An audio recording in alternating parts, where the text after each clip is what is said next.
The first thing that we think about with companies, the founders must be amazing, but the reality is PMF, good timing, and a bit of luck, it really changes everything. The only reason that I'm the founder of Airalo is because I was at the right place at the right time. And I got a bit lucky. And a big mistake that I did as an early founder was... Ahmet Bahadir is the unlikely founder who went from accidental telecom guy to building the go-to global connectivity platform used by millions. And now he's revealing what modern capitalism is missing. And why human stories matter more than any strategy. I was spending our money in an insanely wrong way. That's when I realized, man, we are losing around $200,000 every single month. And right after, COVID actually became a thing. Nobody really knew what was going to happen. There were no sales. No one was going to invest in a travel-related business. And I actually dealt with a lot of panic attacks, like constant panic attacks. It was a super tough time. But nevertheless, we got through it because we were surrounded by good people. And I think that's so important. The success of kind people matter more than ever. In a world of hyper-tech bros trying to eat the world and just seeing everyone as numbers. Hey, we need to fire 10,000 here, 30,000 here. You are so profitable already. Why? Your statistics means nothing to an individual who is trying to pay their rent, who is struggling with a son who has leukemia, who has just lost his father or mother. We need to show the world that a bunch of common people can create uncommon results. Every individual story matters. And when people feel this, you achieve the most important thing for humans, in my opinion, which is... Bahadir, welcome to the podcast show. It's great to have you here. Thanks so much. Thanks so much for having me, Ollie. Appreciate being here. So we've known of each other for quite a few years now, but actually this is the first time we're meeting, and what an amazing journey Airalo has had in the last few years. But we'd love to go back to the early days. What was the kind of founding moment for starting, basically this telecoms company and taking on the Goliaths out there? Well, I've always defined myself as an accidental telecom guy. I had very little knowledge on telecoms, I would say.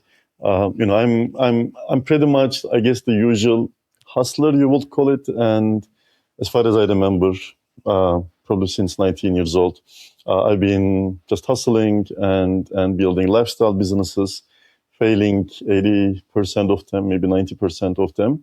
So the whole journey was kind of building up to building Airalo. I wouldn't say that my knowledge of telecommunications, in a sense, brought me here, but just a series of events, a chain of events, one business leading to another, one business leading to another, another leading to another, and eventually me seeing the pain of connectivity for a whole different industry, which I'm happy to go, deeper into, which is the maritime industry. It led me to eventually build Airalo, I would say. But again, I'm merely an accidental telecom guy. So I've not been a telecom person all my life, if that makes sense. Why did you want to go down this route? I mean, I think you're the first founder I've ever met who wants to build a telecoms company. But actually, this is a bit more of a personal story, right? You were working with a bunch of sailors. And as we know, when you're at sea, getting connectivity is super hard. So how do you, figure out there's a huge market here potentially? Yeah. So the business I was doing previously it's called a ship supply business. And I pretended to have a global company back in the day. I named it WOSCO.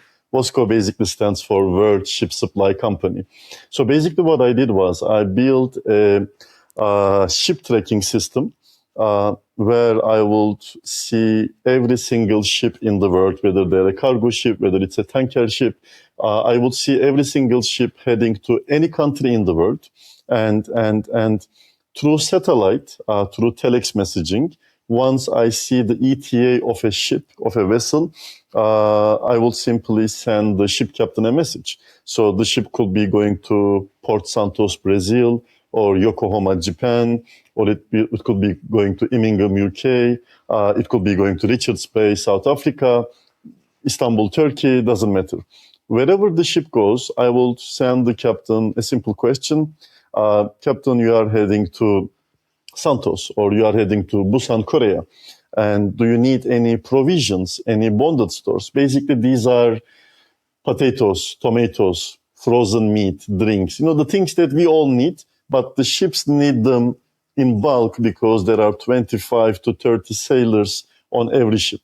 And what I did was I built a warehouse network. Imagine Uber Eats, imagine Food Panda, but imagine it for the basically warehouses at the ports of the world. So when the captain gives me the order, I will have this order, this much tomatoes, this much potatoes, this much meat, and it will usually be a list around $10,000. And I will simply pass the list to the warehouse in that country. And then the warehouse will deliver everything to the ship. They will do everything commercially. And at the end of the month, I will get my commission. So I did this with hundreds of ships globally. And I did this with a lot of warehouses. Now, one funny thing about this is the ship captains never like dealing with, I would say, a middleman in a sense. Like, hey, I will be in Busan, Korea eventually, they will think. So I can actually find the actual warehouse and give my orders at the port. So nobody would like someone sitting in Turkey in his parents' home with his laptop trying to broker a deal between a Korean ship supplier and the ship. I had no business in this, basically. I was sitting in Turkey.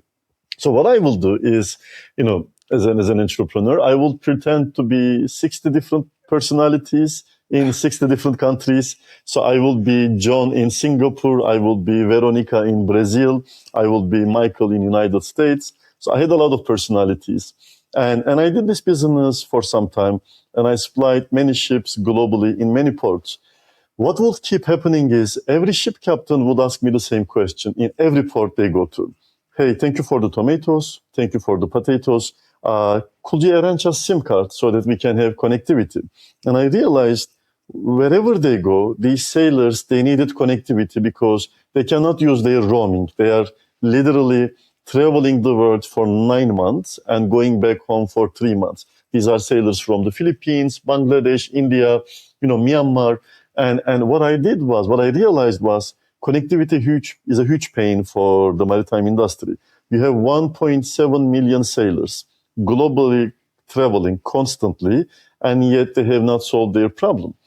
So that's when I started looking into telecommunications. I wanted to see if I can make a global SIM card for the maritime industry, something that is only for the seafarers, a SIM card, a physical SIM card that works all around the world. And I was lucky because I already had a warehouse network globally, which means I could distribute these SIM cards very easily at every port in the world. So I studied telecoms. I remember paying someone via PayPal $1,000 to give me a crash course on roaming and how SIM cards work, how telecommunicate. Just a couple of questions I had in mind, and I found this person online, and I said, "Hey, can I have consultation? I want to do a business, but I have no idea how it works. I have no idea how SIM cards work. I have no idea about roaming. So I would like to learn a little bit about this." So I paid this person. He gave me a couple of pointers, and then I eventually launched the global SIM card business. And I sent those SIM cards, this global SIM card. That business was called SIM for Crew. And I distributed it through the warehouses globally, and it sold like hotcakes. I was so surprised. I knew it was a pain. I just didn't know that every single ship captain would start ordering, "Thank you for the tomatoes, thank you for the potatoes, and we would like to buy 25 SIM for Crew cards." Everywhere, at every port, I was selling these SIM cards like hotcake. So to come to the Airalo part, I did that business. I actually eventually quit the tomato side of things because the telecom side was too much fun. It was a very small item, and there was the beauty of top-ups. There was the beauty of recurring revenue. So I figured that why don't I build a telecom company just for sailors, that could actually work. So I abandoned, in a sense, the tomatoes business, which was always one-off based on commission. And I wanted to go all in building a telecom company just for the maritime industry, for these seafarers. It worked well for 2-3 years, I would say, until I heard the news of Apple saying, and I remember this was 2018, September 28th. The day is very clear for me because I bought a lot of domain names on that day. Apple, on that day, 2018, 28 September, Apple said, we are shipping the first eSIM compatible phones. That was iPhone XS, XS Max, and XR, if I'm not mistaken. So these were the very first eSIM compatible phones that were being shipped by Apple. And when I saw that, I had what you call, I'm not saying I'm an innovator, but I had, I guess, what you call an innovator's dilemma. And I thought, if someone comes up with Amazon for eSIMs, no one is going to buy these, slightly more expensive physical SIM cards with the friction of logistics. No one is going to pay for them. People are just going to start buying eSIMs country by country. They will just download it instantly. And I knew that someone is going to come for, with Amazon of eSIMs. I thought, okay, that should be me. Why am I worrying so much? Why don't I try to see if I can build the Amazon for eSIMs? So this is how I kind of killed my own business, which was Sim4Crew. And then I decided to go all in with the idea of building, in a sense, a store, an Amazon, a marketplace for eSIM connectivity. And that's pretty much how Airalo came to life. This is amazing. Okay, so you found this person online, you figure out there's a market. September the 28th is going to be probably, the date you remember for the rest of your life. But also, It feels now, I remember when I had a physical SIM card, people don't use SIM cards anymore, right? So it's almost just a game of luck. You just got the market right at the right opportunity. Yeah, this is very true. I think I have a very clear belief in this, and I don't want to come off wrong when I'm saying this, but I'm a big believer in the fact that product market fit and good timing and a bit of luck is pretty much what is needed. Why I'm saying is that I know, the only reason, at least a big part of the reason that I'm the founder of Airalo and, I'm the first person to build this is because I was literally at the right place at the right time.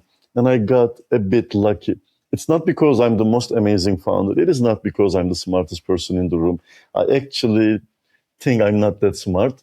But the reality is, just PMF and good timing and a bit of luck, it really changes everything. I always think about the way this comes to me is always, I look at Google. Google is Google. We all use Google, and it's amazing. And then I think the first thing that we think about is always, the founders must be amazing. And then I think about it and I look at deeply and I see that Google has 300 products that failed. 300 plus products that failed because the timing wasn't. So it's the same founders. In a sense, it's the same quality of people. So why isn't there 300, more unicorns when you think about it? So, my conclusion is always, just being at the right time, right place, figuring out something that solves a problem, and again a bit of luck. I think that's pretty much how the stars align, and then you get lucky to build something that others could build. Also, I didn't build Airalo because I'm the most special person. Others could have built Airalo. I just happened to be at the right place at the right time. That's how I see it. I love that. And it's such a big frustration for travelers when they go traveling and they get charged these massive data roaming charges, $10, $20 a day.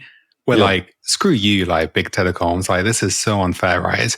So yes, it's perfect timing. But okay, so it's perfect timing, but you've also now got to start figuring out, right, not only how do we get customers, but how do we start partnering with all of these network providers, right, globally? Yeah.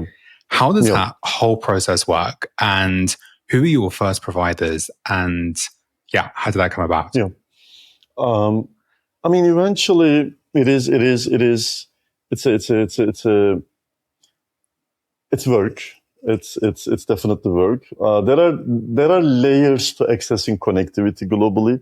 So the first way to start this is that you go through an aggregator, which is not the best way, but it is in a sense the quickest way, a more expensive way because you are dealing with a lot of middlemen. But that will be the easiest way. So there are layers of connectivity globally. Today, what Airalo does is we are in a position with our volumes and with our brand power that we can actually work with telecom companies country by country. So what we do is we just go to every single telco and we try to have very deep integrations with them. And that's pretty much how it works. Now, the first telcos were super hard to acquire. What happened, I remember, was in 2019, when I had the idea of Airalo, I attended a telecom event in Netherlands. And basically, we had $60,000 from Antler, and I think I spent like $4,000 or $5,000 on the trip. So I went to this event in Netherlands. And I remember there was this guy, and he still stalks my LinkedIn profile sometimes. I never confronted him about this, but I think, and he was someone in the telecom industry for some time, and he's a cool dude. Like, he looks cool, a handsome guy, walks with confidence. And then there's me, an accidental telecom guy trying to say hello to the telecom companies. And I remember this guy saying, when we had this little booth, he came to us and he said, "You guys look so cute trying to mingle with telecom companies and trying to find your place." Like, the way he talked to us was so, I guess I remember how bad it made me feel. Like, he was basically trying to imply that you don't have a seat in this room. Yeah. Like, this is not your game board. This is not like you guys are just cute little kids trying to play this game. And I think that really, like, I remember that really, staying with me. But nevertheless, basically, I attended my first event and I tried to convince telecom companies to give us connectivity.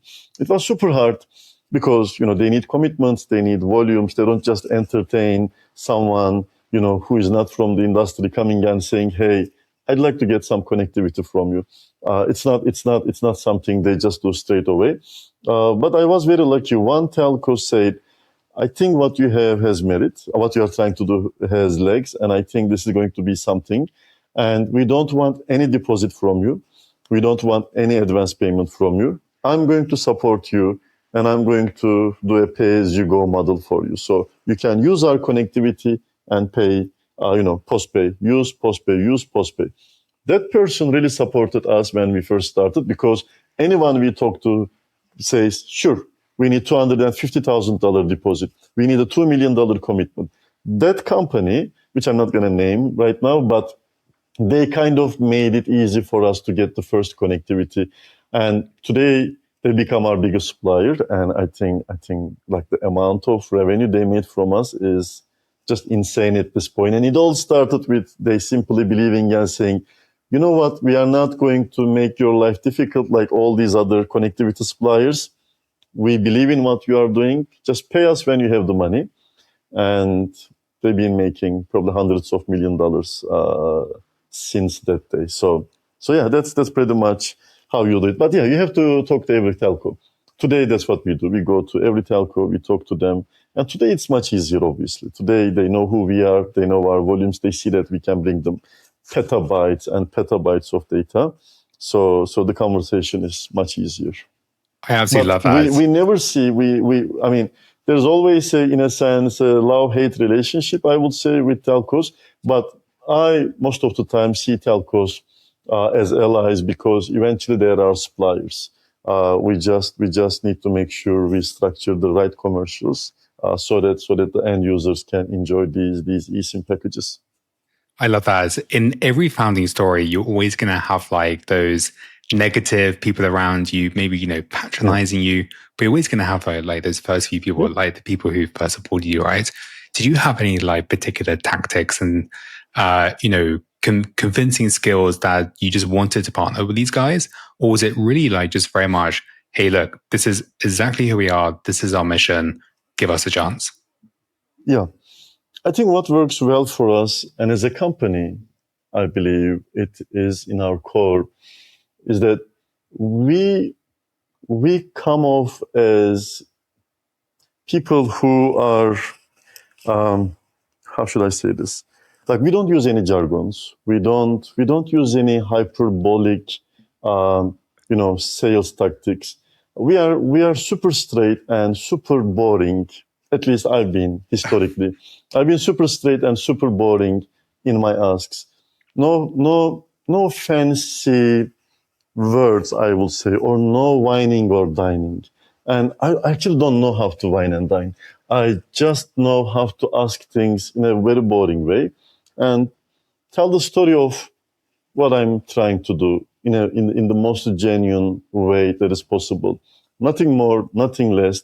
Whatever I believe, and I think that always works for us. We never say things that we don't believe.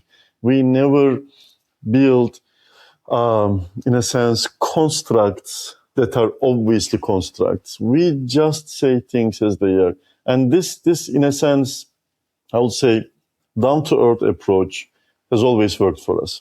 So I don't think I ever had like a flashy sales tactic or a convincing tactic to convince anyone.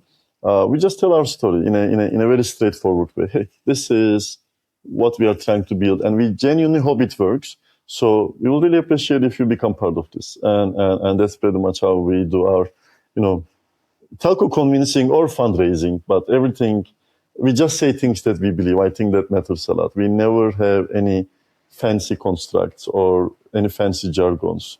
Just say things that you believe, and it works for us. We say it takes an amazing team to get to where you are today, but it also takes like an army of supporters, right? Especially your customers. Yeah. How did you go around going from, just a few thousand customers? Well, today, you guys are the largest eSIM provider globally. Getting those first 1,000, 10,000 customers, it must be like, just looking back, must be like so easy now. But getting those first 1,000 customers, what were those tactics? I think I tried everything. Like, I remember trying so many weird growth hacks. Just like, first of all, I have an Airalo t-shirt. It says, there's a message behind it. And I have 50 black versions and 50 white versions of those. And send one to Bangkok. Almost, I will. And almost all of the time I wear those t-shirts. And I know these sounds, like not scalable today, but I would, like, in every elevator, that's one dumb tactic I would say, in every single elevator ride, wherever it is, whether it's in a hotel, whether if it's in an office building, wherever I would have 2-3 people trapped with me for the next 1-2 minutes, I would pretend to be on the call every single time. And I would be like, I mean, look, I know, this thing is called, I think it's Airalo or Allo, something like this. And basically it's this eSIM thing. And like, I'm not paying the roaming charges anymore. So I will pretend like I'm someone, who just figured out what Airalo is. And I will talk to people like this. Or I would wear my Airalo t-shirts everywhere I go. And I will just like literally walk in front of people trying to put the message into their eyes.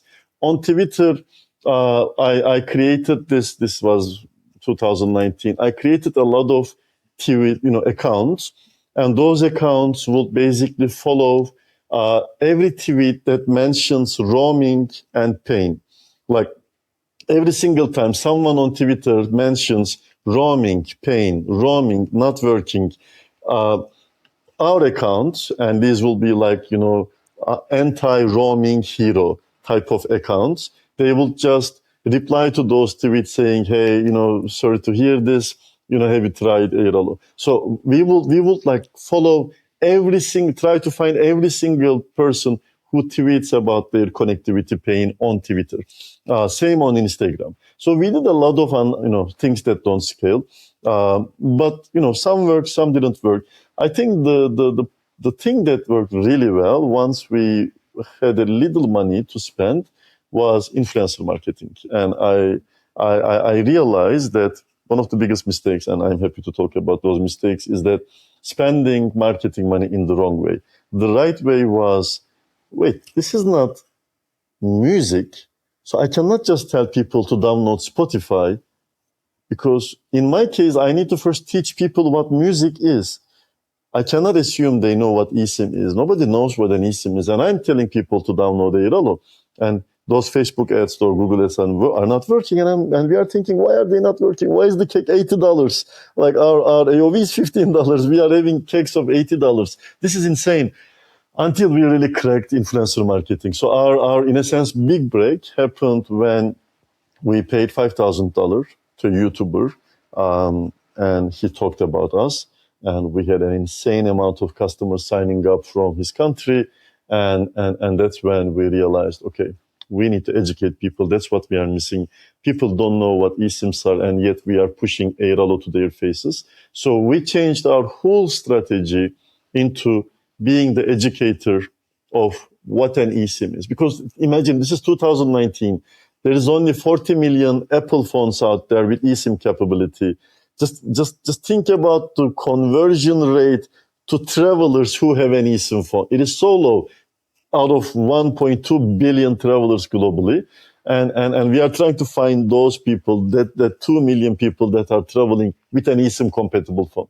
So we decided to just take a sit back and just start educating the market. And that happened, I would say, 80% through influencers. And it really worked for us. That's pretty much how we cracked the sales. And the word of mouth then has been just insane.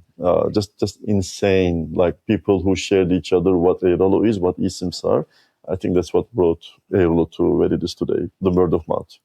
It makes sense. Like with all this, creator marketing, influence marketing, like I have quite a few friends who are travel creators, influencers, TikTokers. And when I see them partnering with you guys, I'm like, fantastic. When I see them not partnering with you guys and someone else, I'm like, I need to make friends with them and connect to you guys. But also, it says it in the customer reviews, right? I think one of your previous episodes, you mentioned around, it was a partner of Sequoia, when you know when it's a unicorn or soon to be unicorn company, you can see on the reviews, it just works. And I'm going to say this. I'm going to say this now, and you guys have not paid me to say this. I have been a big fan of you guys for some time. Been using you, I think, for 3 or 4 years. Platinum member now, so that like shows just how much I've used you. I just flew from Bangkok to Oman.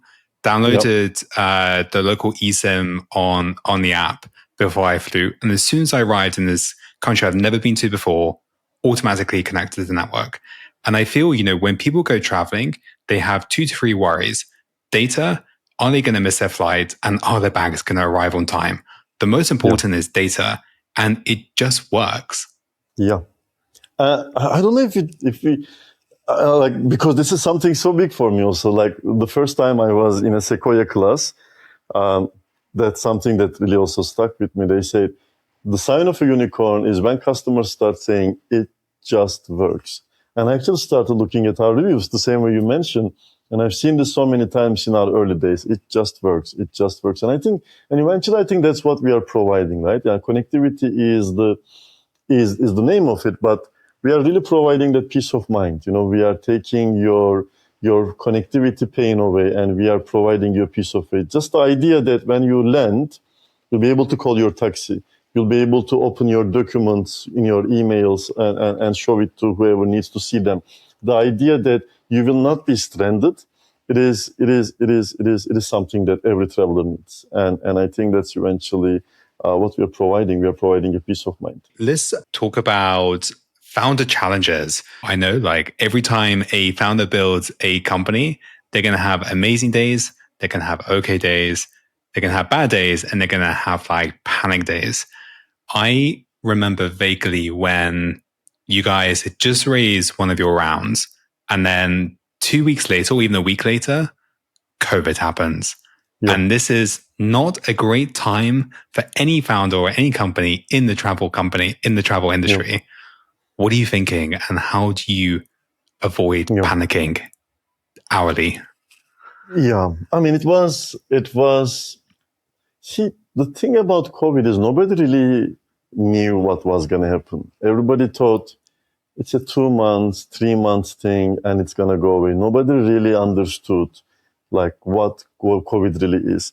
One interesting that happened to me, and if we have time, like maybe just a small story on this one, is that one thing that happened with COVID, one thing that kind of worked for us was in 2019, around, I would say June, July, August, we had our Sequoia fundraising done. So we had our seed money of $1.5 million.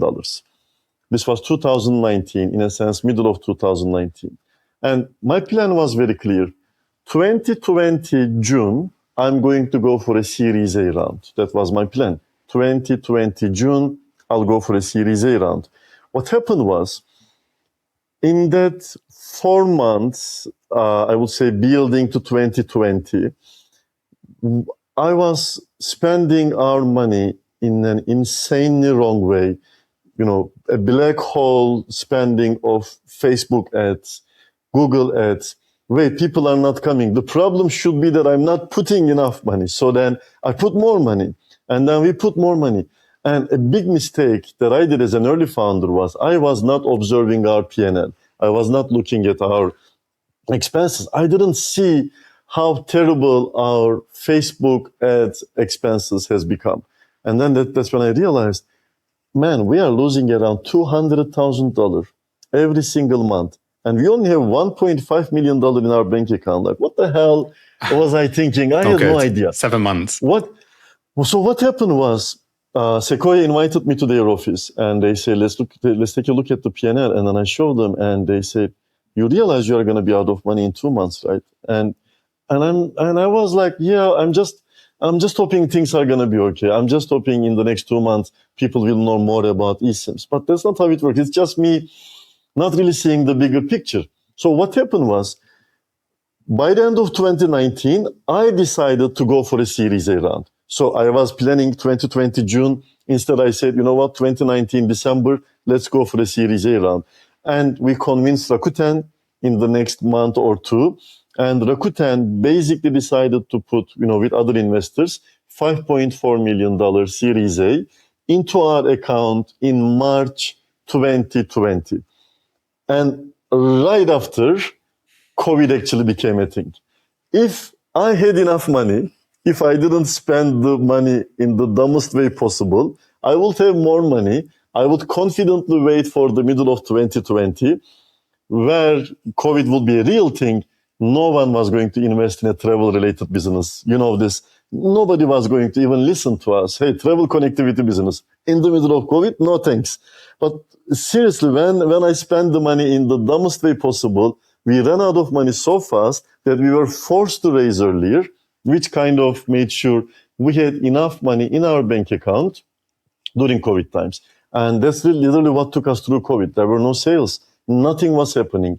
Like our Stripe line was down to zero. People were not traveling, Ollie. Like I could give them millions of free eSIMs and they wouldn't be able to use them because nobody was traveling. So we found that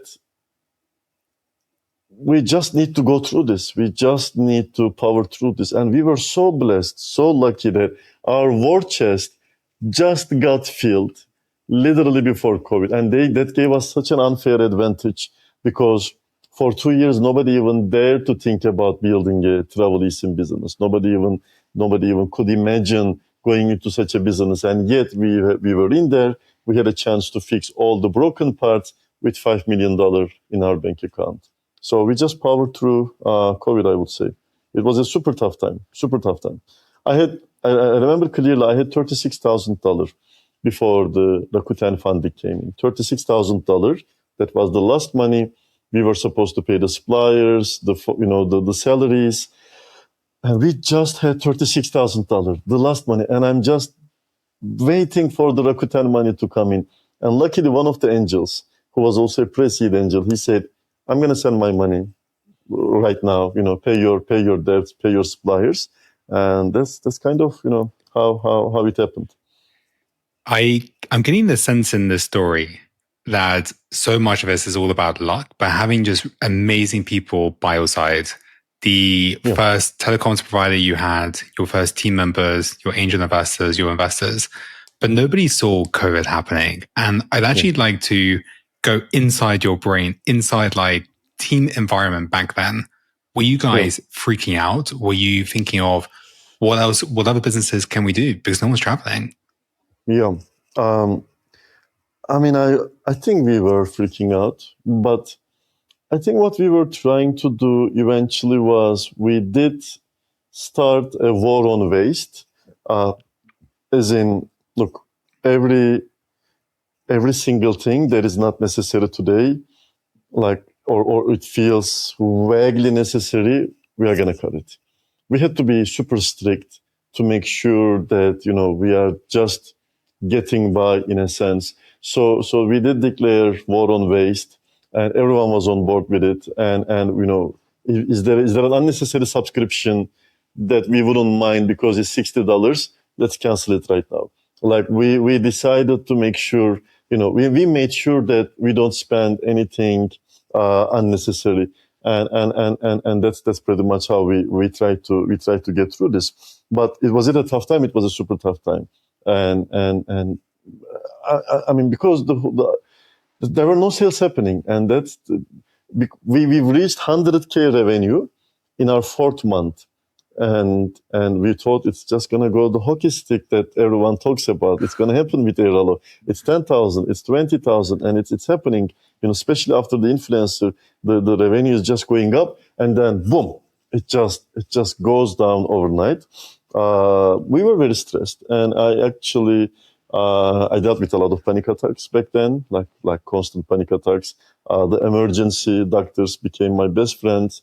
I got in a state where I wouldn't even see the doctor. I would just feel comfortable inside the emergency room. Like that kind of became my routine trip. Whenever I'm feeling overwhelmed during those times, people have expectations, investors have expectations, my family has expectations. I will kind of say, let me take a trip to the emergency room, sit there, breathe, watch people, and I will just feel better and go back to building. But it was a super tough time.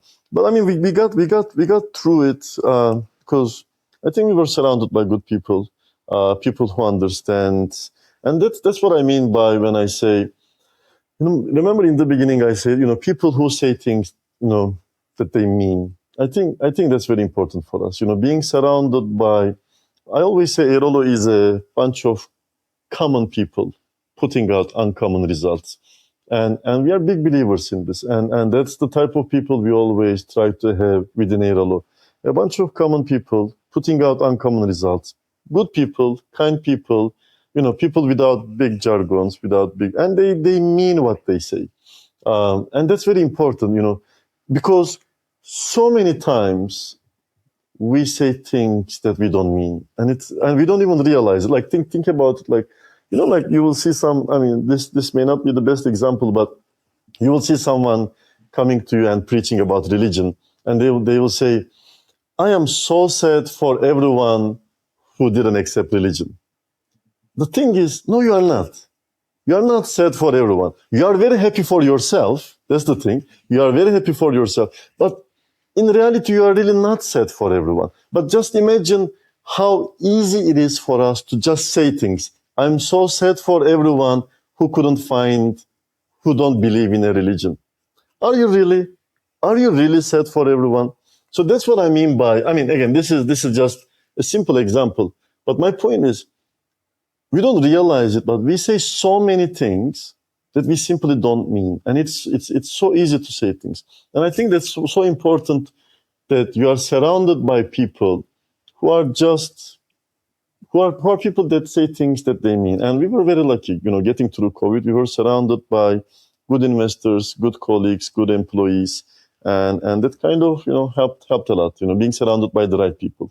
No assholes allowed. That works for us.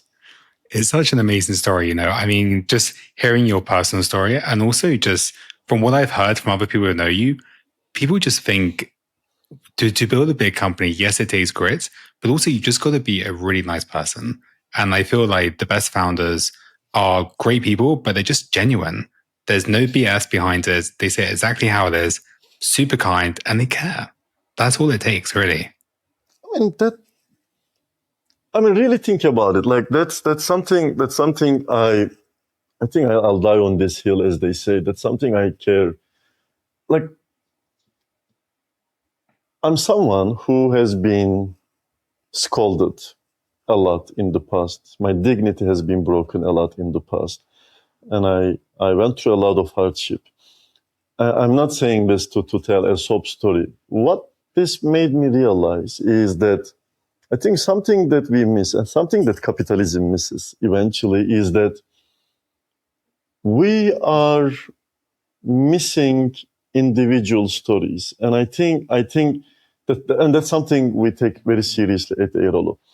Individual stories, the story of an individual matters so much at Airalo. And I have a personal beef with the whole idea of greater good. You know, we always say, if 80% is okay, it's okay. No, it's not. No, it's not, because statistics mean nothing to an individual. Your statistics, it means nothing to an individual who is trying to pay their rent, who is struggling with a son who has leukemia, who has just lost his father or mother. Your statistics mean nothing to an individual, and yet we are generally okay with the idea of greater good. Greater good, this greater. We should do this for the greater good. This should happen for the greater good. I almost despise the idea of greater good, because I feel like this is how dictatorships are built, because it's greater good for who is debatable. Where I'm trying to go with this is that I think what capitalism misses eventually is that capitalism doesn't recognize people as mothers, as fathers, as someone who has a son struggling in the hospital, as someone who's trying to pay their rent.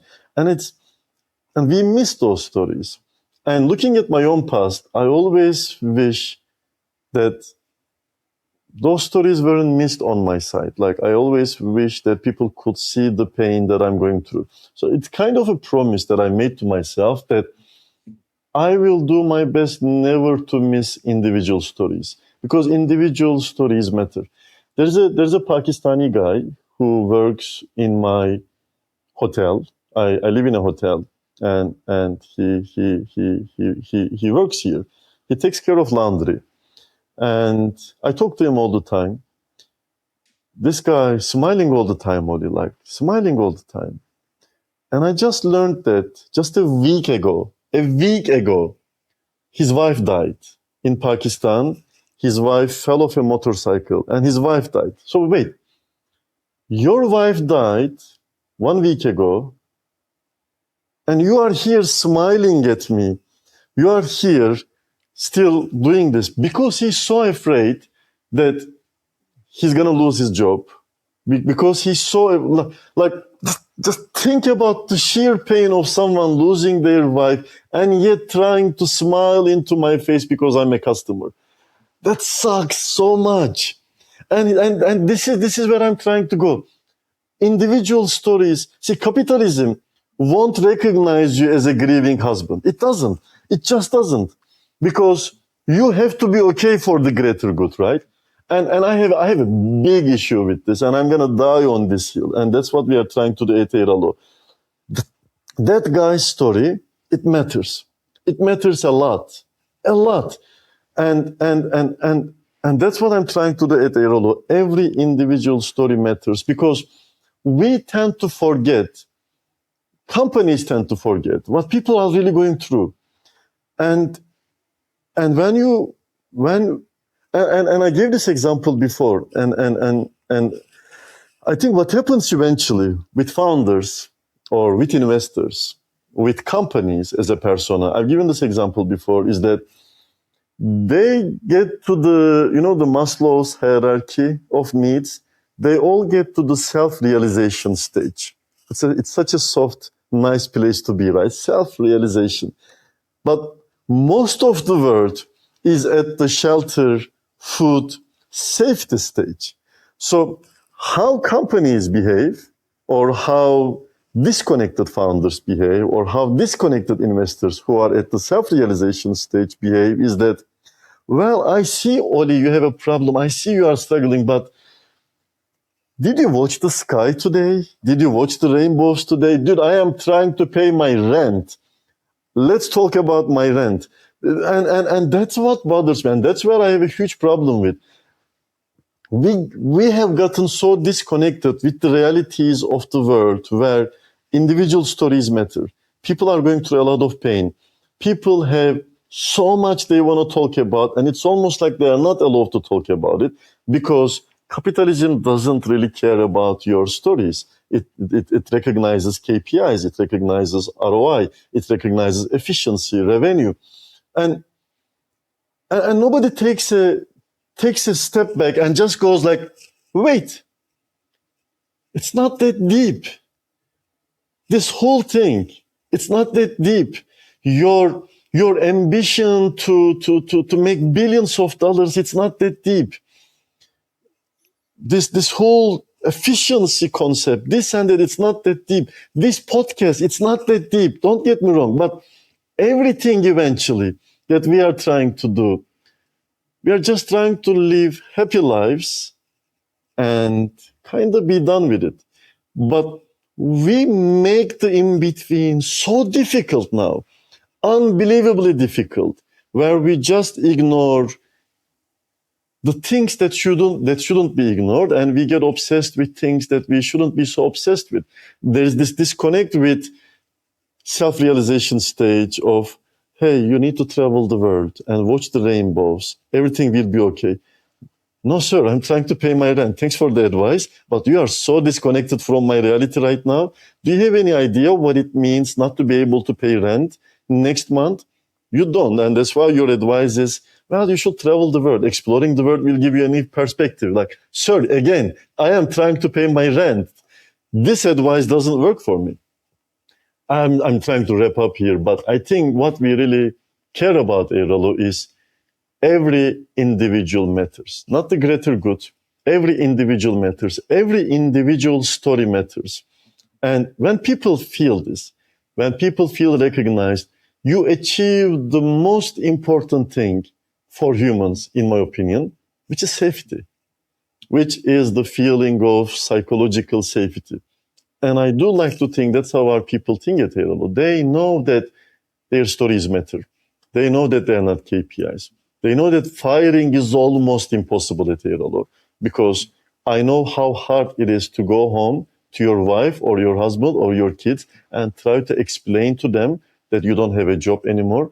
It is a very undignifying, in a sense, moment to have. I had those moments and I know what it feels like, and I'm hoping nobody in our company sees those moments. So when you give people that safe place, something happens in the company. Your employee churn almost goes to zero. People love being part of it. And you don't have to micromanage anyone anymore because everyone becomes their own police. Because everyone realizes one thing. In a world of indifference and hardcore capitalism, the success of kind people, empathetic people, compassionate people matter more than ever. In a world of efficiency, in a world of hyper-tech bros trying to eat the world and just seeing everyone as numbers. Hey, we need to fire 10,000 here, 30,000 here. Why?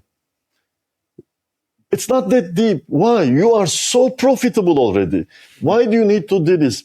So in a world of where we have become so indifferent to our stories and to our pains, I think it matters so much that kind people, good people can play this game just fine. And I think our people sees this. People of Airalo, they see that we need to show the world that a bunch of common people can create uncommon results. And this culture, I like to think works for us. You know, it's not an eat the world culture. It's a let's do our best and show the world that a bunch of good people can play this game just fine. And I don't know how we came here, but yeah, I think it's a subject that I take so seriously. Again, I'll die on this hill of hearing individual stories versus the concept of greater good. But yeah. There is so much to take in there. And thank you for sharing all of those. Like, it also makes me think, okay, like, one of the amazing things about traveling is you just see so many different perspectives on life. And all of my friends who live in Europe, who haven't traveled to Asia, they haven't traveled the world, they just haven't, they don't want to, or they just haven't had time to. And I'm just like, go and see the world, go and be stuck in the middle of India, go to Pakistan, go to, I was in the middle of India a couple of years ago. These people have nothing. And we're complaining like our phone doesn't work. I don't have any electric. Like, and talk to them. And that's the beauty of travel. I have this tagline, like always in my mind. Every connection starts with a conversation. Every connection starts with an eSIM. No, every connection starts with Wi-Fi. No, every connection starts with a conversation. When you talk to people in other countries, your world expands in such a way that you realize, wait, the media told me previously that I should be hating you. And now I know you, and now we talked, and I know your story. You're a pretty awesome person. You have a pretty amazing story. It brings you so much closer, and all these walls, all these artificial walls that you build between you and everyone else, because someone else kind of told you to build those walls, they just disappear. They beautifully disappear. And all these misunderstandings goes away. Misconceptions goes away. You go into another country, you meet those people, and you're like, we're a bunch of really good people, and I think we can be friends. So that's why that's I think one of the most beautiful parts of travel is that it connects you with people that you will never know. They say strangers are stories you haven't heard. So they become not being strangers anymore, because now all these stories you hear, and you actually start seeing the world with a whole different lens. And that's why travel is amazing. And what we do eventually at Airalo, we just make sure you are connected during that travel. I love that. Maybe exactly right. And maybe just one last thing on this angle is, I don't get people who book a Grab or book an Uber or whatever. They always sit in the back of the taxi, of the car. I always love to sit right next to the driver because they have such interesting stories. True. I was just in LA, India, Pakistan, like all these amazing places. And these drivers, like, they're so interesting. Some people are trying to go to medical school. Some people are trying to move abroad. Some people are just trying to pay for their kids. Some people have like 5, 6 kids. They're just such amazing people at the end of the day. And as you say, every connection starts with a conversation. Yeah, that is true. And I agree with this. There are so many individual stories out there, and every story matters, Ollie. Like, so much pain, so much good things, but there's just so many stories out there, and I think it's so important for us to just know that individuals matters, and statistics mean nothing to an individual. So every individual story matters. And yeah, I love listening to stories just like you do.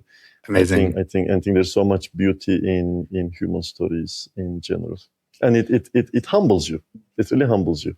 It does. You start looking at the world with a whole different perspective. It does, right? Looking at the impact you guys have created, to finish off, the impact has been huge, right? Connecting millions of people together. But I feel like there is such a massive opportunity you guys can create and have a massive impact. It feels like you're still just getting going. You lost 2 years because of COVID. So really, you've only been around a few years.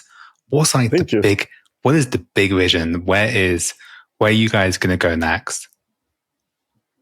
I think the way I kind of put this in my own words is, I have this dream where every gigabyte used by someone globally comes from the Airalo structure, directly or indirectly, which means you can be getting it directly from Airalo, or you could be getting it from your OTA, your airline, your fintech app, your small mama papa shop. Wherever you get connectivity, my dream is that you know it or you don't know it, behind the scenes, there is the Airalo infrastructure. And that is the bigger vision that we have with Airalo. Airalo started as, I always like to say, a Spider-Man. We have a very visible form. It's an app, it's a website. I want to see if we can turn Airalo into Venom, more liquid, more fluid everywhere in every system. And this starts with building a global layer of connectivity between the raw connectivity of telcos and everything else. Even Airalo itself plugs into this layer. So our, I would say, end vision is to build that layer that turns the raw telco connectivity into meaningful connectivity, not just for Airalo. Airalo becomes one company that plugs into this layer, but everyone who wants to provide and distribute connectivity. So I would say the end vision is almost like a one layer, one global network where Airalo is a customer of it. Airalo is, plugs into it, but also your fintech app plugs into it, your OTA plugs into it, your messenger app plugs into it, and that's pretty much the end vision. I wanna provide connectivity for the world. At least make it more affordable and more convenient globally. That's the end game. Every gigabyte used by someone globally comes from Airalo, directly or indirectly. And hopefully then at the end, many more people can have great conversations and meet amazing new connections. More connections, more conversations. Exactly. That's the hope. That's amazing. Bahadir, this has been amazing. Such a humble conversation. Thank you. Thank you. This has been really, really amazing. And those of you, the audience who haven't tried the platform yet, go and give it a go. It just works. And it's one of the best platforms I use when I go traveling. Thank you so much, Ollie. I really appreciate this time. Have a beautiful day, man.